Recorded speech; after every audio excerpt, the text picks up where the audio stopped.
Hey folks, my guest today is Renaud Dagon-Frivilli. He's an entrepreneur and engineer passionate about building companies around tech solutions. He's now building Zewo, the first B2B SaaS platform, omni-channel integrated, integrable, and AI powered for the emerging markets. All right, Renaud, you ready to take us to the top? Yeah, hi. Thanks for having me. It's Zero is a solution. What is very specific about us is that we're specifically focusing on the emerging market. We are based in Dubai. So for us, the emerging markets we are looking at the moment are the Middle East, African countries where we deploy our technology, India and Pakistan. And is this really folks in the US might know like Front App, where you can manage inbound customer communications from SMS, email, marketing, integrate it to your CRM. This is the kind of stuff you're doing, right? Yeah, absolutely. But what is really different, because if you look at the US market and the European market, you will see a lot of similar solution. Let's take Ring Central, for instance, or Nice in Contact. You've got a lot of people in that type of business.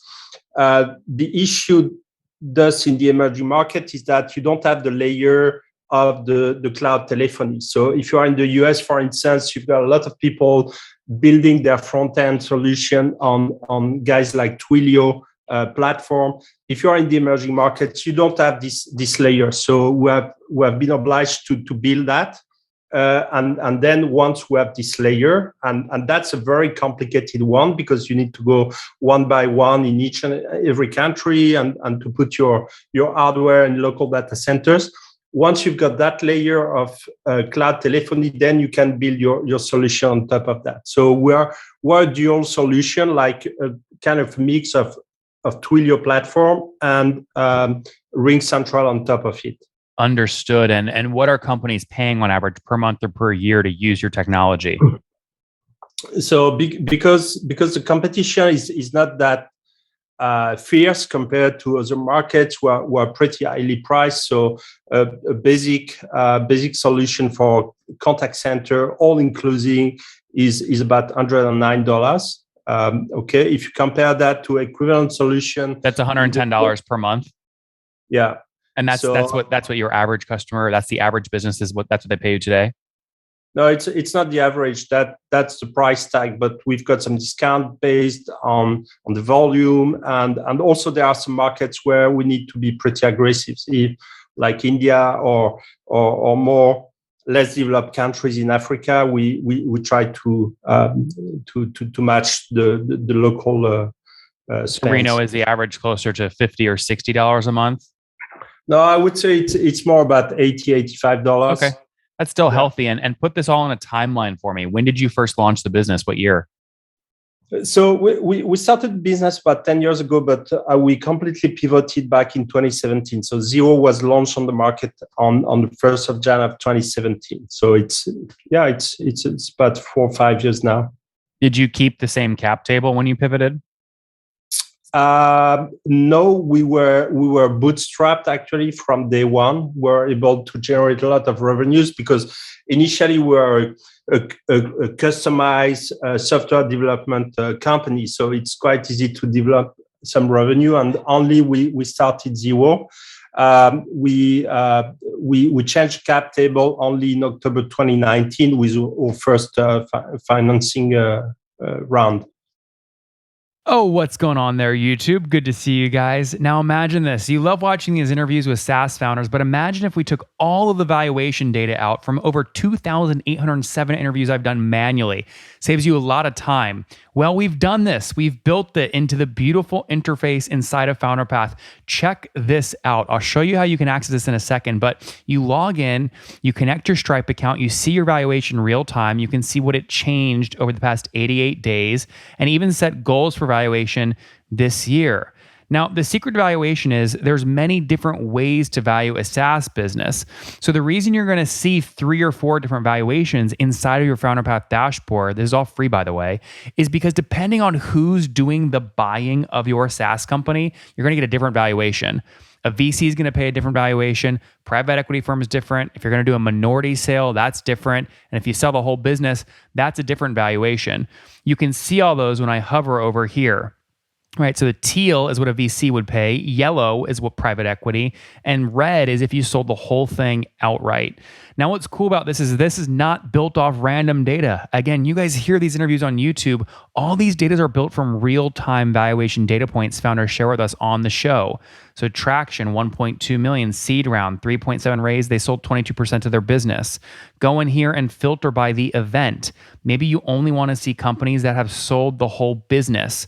Well, here are a bunch that have been acquired, the valuation and the multiple. Maybe you're going out right now and you're raising your seed round. Well, go in here and look at all this recent seed deals that went down, what they raised, what valuation they raised at, and what percent that they sold. There's never been a larger data set of SaaS valuations than what you can get now inside of FounderPath, and we're thrilled to bring it to you. All right, we're going to go back to the YouTube video here in a second, but if you want to check this tool out, if you want to jump in and sign up, you can check it out for free to get your valuation at this link, founderpath.com/products/valuations. Or if you go to founderpath.com and hover over products, click on get your valuation here, and go ahead and sign up to give it a whirl. Again, all that valuation data live right inside the platform. I hope to see you there. All right, let's jump back into the interview. I see. Before we get into the first financing round, help me understand when you launched that customer software or the custom software development agency, in 2017, how big did you grow that to? What was your best year in terms of revenue? It was last year. I mean, only last year. We're in a very tech product, and as I said, we had to develop all this telephony layer. So Renaud, sorry, just to be clear, you're still doing custom development work for clients and customers? No. It's completely over. Completely over. So when did you stop that? We stopped that almost immediately when we launched Dewo. I mean, it took us about 6 months to phase this out. So I would say mid 2017 we stopped completely. So my question was, how big did you grow that agency? So in 2016, how much revenue did just the agency do? Do you remember? Well, it was probably around, maybe $1.5 million, something like that. And the reason I ask that is you have to have serious conviction to shut down that revenue stream and go all in on your own software. What gave you that conviction? I mean, it was really a phasing out. We did not completely stop. A lot of the customers that were acquired, they were on-prem basis and customized. So the move to a complete cloud SaaS solution was fairly smooth. So we didn't lose too much of revenue. What did change though is we started to acquire a lot of SMBs because of the SaaS model that is very appealing to the SMB business. And later on, we were able to move the bigger customers. So we had a mix of SMBs, mid-market, enterprise companies, and it took us about 6 months to transfer everyone on the same platform. Understood. And Renaud, how many customers are you serving now today? Today, we're in the range of 350 customers. 350? Yeah. And you mentioned you have some bigger ones. Don't obviously say the customer name, but what does the largest customer pay you per year?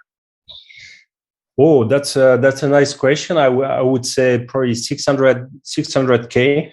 Oh, wow. Okay. Roughly, yeah.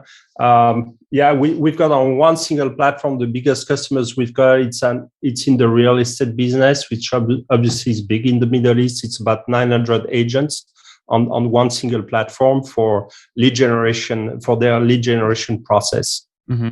Well, so how do we back into your, like if I take the $80 average monthly price point, right, times 350 customers, that would mean you're doing about $30,000 a month in revenue today. Is that accurate? It's 350 customers times how much? Times $80 a month on average. Yeah, but when I say customers, I mean companies, and in each companies you've got between 1 agent to 900 agents. So I see. So how many total agents are on the platform today? To be honest, I don't remember. It's several thousands, and it keeps on varying. But if you want to know the revenue, that's more simple. It's today we're on the 10 million ARR. But Just to be clear, as I said, that means you did about $830,000 a month last month. yeah, something like that. Okay. This is great. And if that's where you are today, just so we can understand your growth rate, where were you exactly a year ago? Do you remember?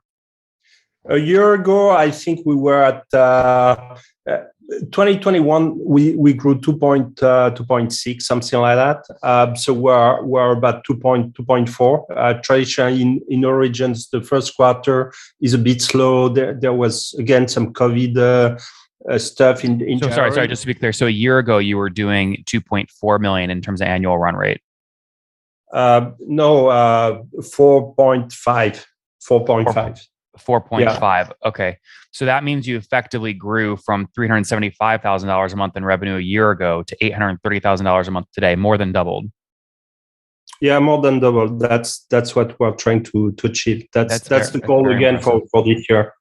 That's very impressive. Do you remember what year you passed $1 million in revenue? It was probably beginning mid 2018. Mid 2018, we started to pitch for Series A. But our business model is dual. We're a mix of again RingCentral and Twilio. So we've got a big part of our revenue which is coming from the telecom part. So the people are purchasing a license from Zero, and then they are making calls or they are making SMS or WhatsApp. So it's like you charge per SMS sent or something. Yeah, the big volume is for the calls. Still, the telephone is the biggest channels that we're selling. I see. Okay, this is great. Now, you mentioned you fundraised. So when was the last round? How much did you raise? So we raised 2.2 million in October 2019. We are a very lean company. We were bootstrapped from day one. We're kind of experienced people, so we do very carefully. We are trying to go as fast as possible, but we were super cash efficient, fortunately. So we only raised 2.2 million in external funding. We did a SAFE last year of about 1.2 million again. So for 10 million ARR, we have raised only 3.3 million till date, which I love this. It's pretty cool. It's impressive. It's very impressive. And you should be celebrated for being so capital efficient. I think it's very impressive. When you did the 1.2 million on the SAFE last year, what cap did you do that at? What cap? It's kind of confidential, but 25, 30 million. Did that feel fair to you, or did that feel like a low valuation? We needed that money because we were short of cash. So I think it was a very good bargain. And this was really to test our sales and marketing tactics, and it really kicked out because of that cash. So now, of course, we're more close to 10 million ARR. Obviously, the valuation is much more. And I've got people on my cap table that purchase at 25, company that is doing 10 million ARR. I think it's a good bargain. What do you think? I agree. I totally agree. I mean, I would value your business today at somewhere around 300 to 400 million bucks based off comparables I've seen in the market, right? That would be like a 30 to 40x multiple. Okay, deal. Hey, easy for me to say that, right? It's not my money, but there's a lot of people listening that might. So we'll see what happens. Now, just to be clear, from an equity perspective, do you still own more than 50% personally? Yeah, of course. We're three founders. We're way over 50, just because we're bootstrapped, and also because I think we lost a lot of time at the beginning because we're not focused exactly on the solution we're selling today, but it gave us some time to experiment a lot of things while having some revenue. So, it's a trade-off. We could have started from scratch and sell, I don't know, on the seed 30-40% of the company, but instead of that, we got some cash from paying customers, which is also very, very healthy. But the downside of it is that maybe we have lost 4 or 5 years doing so. But I'm not sure at the same time that the market was ready for products. So I think it's good. But and how many folks are full-time Renaud on the team today? So at the moment we're 50 people. Next month I've got a batch of 10 extra people coming in, because obviously what we want to do is, now we have tested the market, we're opening new countries, I think that the market is really ready. In the emerging countries, we have something like 5-10 years. We are 5-10 years late compared to the mature market. So the customer experience becomes extremely important for all the companies to differentiate themselves. So the demand is really picking up. So we want to accelerate. We need some extra cash for that. Renaud, we're out of time here, but some quick questions. How many engineers? How many engineers out of 50? Half of them. So if I take the R&D, 25. Yeah. Great. And last famous 5 here. First one is last book you read. Last book I read, I don't remember, but two. That's okay. Number 2, is there a CEO you're following or studying? I what? Sorry. A CEO you're following or studying? Yeah, it's very classic. Of course, Elon Musk is making a lot of noise these last days because of Twitter. I'm a big fan of this type of guys. They are bold. They are crazy. They want literally go for the moonshot. I love the old videos of Steve Jobs about marketing, about product development. They're always a great inspiration. And I follow some blogs like the guy from Winning by Design. I'm sure you know him. Yep, Jaco's great. Number 3 here. We're out of time right now, so we got to go through these quick. Number 3, favorite online tool. Favorite online tool, Zapier. Number 4, how many hours of sleep do you get every night? 7 to 8. Okay, and what's your situation? Married, single, kids? I'm married, 4 kids. I started very early on. And how old are you? I'm 52. 52. Last question. Something you wish you knew when you were 20. How profitable can be a B2B SaaS business? I would have started early on, I think. Guys, there you have it. Zewo.io launched as a software development shop back in, call it 2012. In 2017, they broke 1.5 million revenue, then shut it down and pivoted to Ziwo.io full time. It's basically a way for you to manage all of your inbound communications, especially calls, and right now focused on the Middle East, based in Dubai. They grew from $375,000 a month in revenue a year ago to $830,000 a month today. So $10 million run rate with only about 3.3 million in total capital raised. Very capital efficient with a team of 50. Renaud, thanks for taking us to the top. Thanks, Nathan. One more thing before you go. We have a brand new show every Thursday at 1 p.m. Central. It's called Shark Tank for SaaS. We call it Deal or Bust. One founder comes on, 3 hungry buyers. They try and do a deal live, and the founder shares back-end dashboards, their expenses, their revenue, ARPU, CAC, LTV, you name it, they share it. And the buyers try and make a deal live. It is fun to watch every Thursday, 1 p.m. Central. Additionally, remember, these recorded founder interviews go live. We release them here on YouTube every day at 2 p.m. Central. To make sure you don't miss any of that, make sure you click the subscribe button below here on YouTube, the big red button, and then click the little bell notification to make sure you get notifications when we do go live. I wouldn't want you to miss breaking news in the SaaS world, whether it's an acquisition, a big fundraise, a big sale, a big profitability statement, or something else. I don't want you to miss it. Additionally, if you want to take this conversation deeper and further, we have by far the largest private Slack community for B2B SaaS founders. You want to get in there. We've probably talked about your tool if you're running a company, or your firm if you're investing. You can go in there and quickly search and see what people are saying. Sign up for that at nathanlatka.com/Slack. In the meantime, I'm hanging out with you here on YouTube. I'll be in the comments for the next 30 minutes. Feel free to let me know what you thought about this episode. And if you enjoyed it, click the thumbs up. We get a lot of haters that are mad at how aggressive I am on these shows, but I do it so that we can all learn. We have to counter those people. We got to push them away. Click the thumbs up below to counter them, and know that I appreciate your guys' support. All right, I'll be in the comments. See ya.